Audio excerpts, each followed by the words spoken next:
I did not think this would be this strong. Alright, well, just enjoy the gameplay. I'm not going to say much. I just want to use this. It's really fun.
Back in the day, players got confused after one title update changed the way the Firestarter Chem Launcher dealt damage.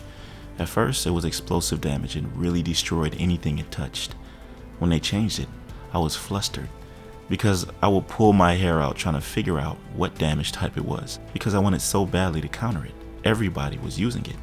I even made a video about it where so many of you chimed in to help figure it out in the comments. Now we know what it is. Pure skill damage. The explosion, that is. And this build was made to maximize that. Quantum itself, meaning a discrete quantity of energy proportional in magnitude to the frequency of the radiation it represents. Fire is what's being referenced here, and its proportional damage is representative of this build. The way I've set it up is undeniably the strongest I've seen. I think you'll agree with me. Now before you go on saying how you think the Chem Launcher isn't that good, I have some tips for you that when I revealed a long time ago blew so many players' minds. I'll share one technique with you now. Many of you are new to the Division 2 and may not know this, or maybe you never knew. Either way, here it is. You can activate the Chem Launcher's cloud manually after firing it on the ground without requiring it to be shot by anybody. Just double tap the button after it's deployed. To me, this puts the Firestarter on the top tier list of skills to use. And please, don't hesitate to like and subscribe if you're getting value out of this. Now let me show you the method behind the madness of this build I call Quantum Fire.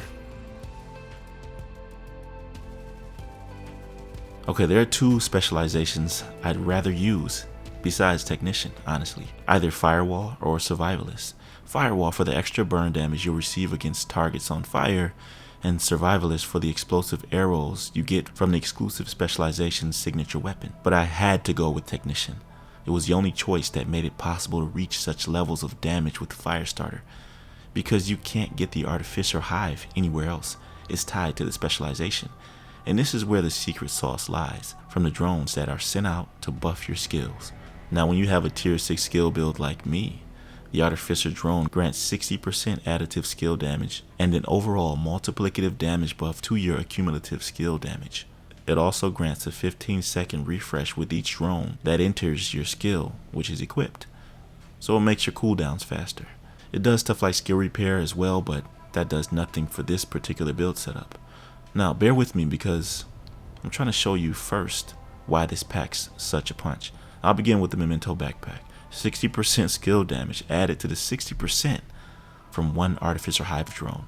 Mind you, the only way to achieve this is by getting max stacks with the Memento. Otherwise, you'll get 30% from one trophy from the short-term buff. And you can only imagine what the skill efficiency does for every other attribute on the build.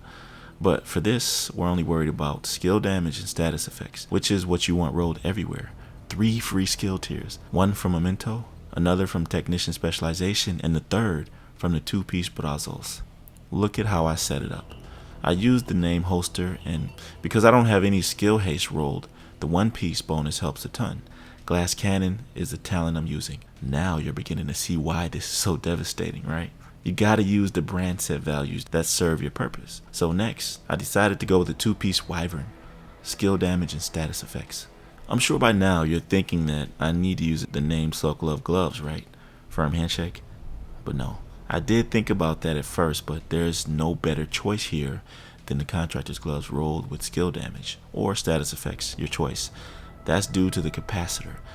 It's what I'm using for my primary weapon, and at this point I'm going to start sounding like a broken record, but I don't care. The capacitor's exclusive damage to armor attribute makes it essential to use contractor's gloves so that you can stack as much damage to armor as possible. So not only are you hitting hard with your weapon, it's also giving you skill damage stacks up to 40% while shooting your target with a capacitor. For your secondary, you can use the Everlasting Gaze with Perfect Perpetuation. It increases your status effects damage by 50% to your next target afflicted after scoring a headshot beforehand. Or you can use the Pyromaniac to deal damage to targets while on fire by 25%. Both of these are very good options, and you won't go wrong using either one. But you must have the capacitor as your primary. Did I cover everything? I hope so.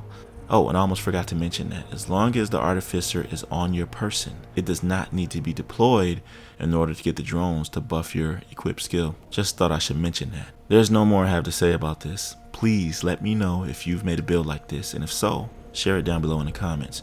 Apparently this spotter and spotter resistance meta isn't going anywhere anytime soon, so we're stuck with it. That being said, in PvP, lots of players will not be using hazard protection builds because they're going to be so worried about pulse. And trust me, it's very difficult to make a successful build that has both pulse resistance and hazard protection. I tried it. The skill gap is really high, so usually when builds are like that, not many people use them. Anyways, that's it for this one. I appreciate you as always. I'll see you in my next video. Be right out.